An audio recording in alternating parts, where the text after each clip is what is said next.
Singer Geetha Madhuri గురించి సుపరిచితమే. ఈమె తెలుగు, తమిళ, మలయాళ, కన్నడ భాషల్లో దాదాపు 1600కు పైగా పాటలు పాడి ఇండస్ట్రీలో చెరగని ముద్ర వేసుకుంది.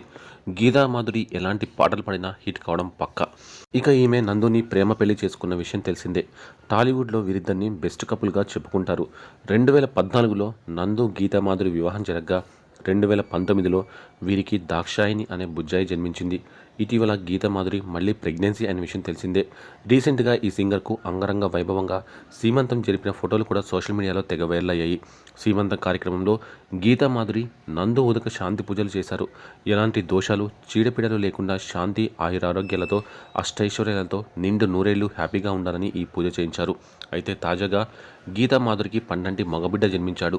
ఈ హ్యాపీ మూమెంట్ను గీతామాధురి, నందు సోషల్ మీడియాలోని తమ అభిమానులతో పంచుకున్నారు. కానీ బుడ్డోడి ఫోటో మాత్రం ఇంకా రివీల్ చేయలేదు. ఈ వార్త విన్న ఫ్యాన్స్ గీతామాధురి, నందుకు శుభాకాంక్షలు తెలియజేస్తున్నారు.